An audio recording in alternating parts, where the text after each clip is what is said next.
عزیزان محترم، اس رسول کو کہ جو ملی سیکنڈز کے اندر کعبہ سے یا اپنی کزن ام ہانی کے گھر سے یا مولا کائنات کے گھر سے یا مسجد حرام سے، مختلف روایتیں ہیں،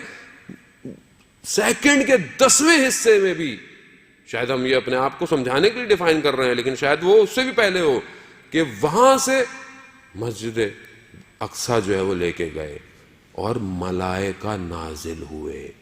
سارے انبیاء موجود تھے اور رسول خدا نے جماعت کرائی نماز کی۔ اٹس ناٹ اسٹوریز، یہ کوئی تخیل نہیں ہے،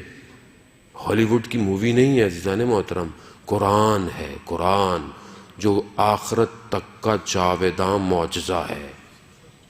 ایک لفظ قرآن کہہ رہا ہے، وہاں لے کے اس کے بعد پروردگار نے دوسرا جو سفر کرایا وہ سارے آسمانوں سے پرواز کرتے ہوئے کہیں جنت کے لوگوں کو دیکھا، کہیں جہنم کے لوگوں کو دیکھا۔ حدیثیں طولانی ہیں، وقت نہیں ہے کہ حدیث معراج جو ہے وہ گفتگو کی جائے۔ کبھی کسی آسمان پر ملائکہ کا دیکھا تو ملائکہ نے کہا کہ یا رسول اللہ ہمارا سلام علی کو بھیجیے گا۔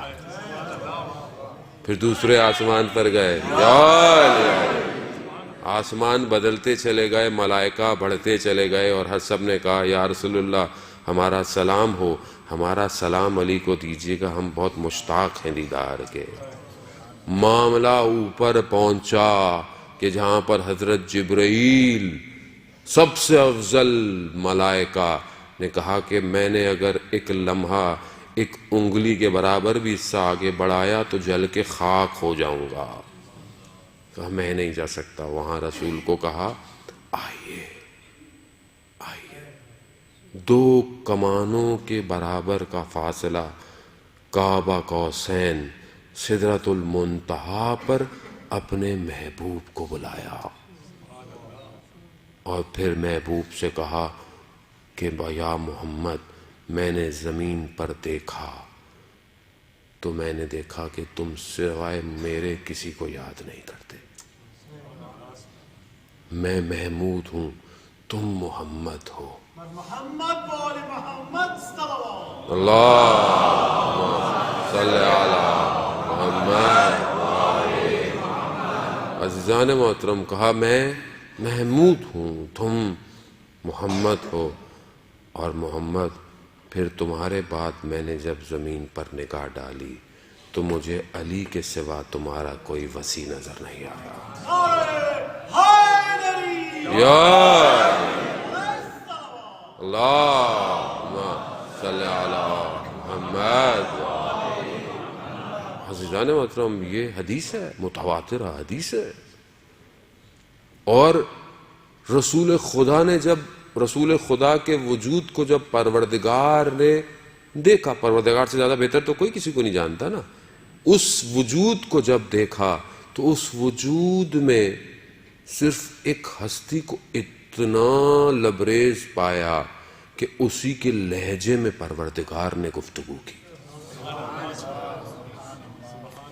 وجود کو دیکھا، یعنی دیکھا کہ یہ وہ اس وجود میں بس یہ ایک اور ایسا وجود ہے کہ جس کے لہجے میں خدا کہہ رہا ہے کہ میں گفتگو کر سکتا تھا، اور وہ علی ابن ابی طالب کا لہجہ تھا۔ کمال عزیزان محترم، فضائل کو طریقوں سے بیان کرے کہ توحید توحید نظر آئے، نبوت نبوت نظر آئے، اور امامت امامت نظر آئے۔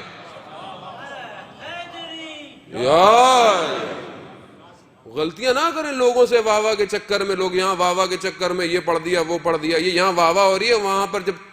چترول پڑھیں گے نا اوپر تو پتہ چل جائے گا۔ جو حق ہے اس کو بیان کریں۔ جب خدا کہہ رہا ہے کہ میں نے پایا، میں نے اپنا بہترین بندہ پایا، میں اپنے بندے کو لے کے گیا معراج۔ پھر پروردگار نے کہا اے محمد، میں نے آپ کو علی، فاطمہ، حسن، حسین اور باقی سارے اماموں کے نور کو خلق کیا، اور اگر کوئی ساری زندگی عبادت کرتا رہے کہ اپنے آپ کو ختم کر دے اور ان کی ولایت کا منکر ہو تو میں انہیں جہنم میں بھیج دوں گا۔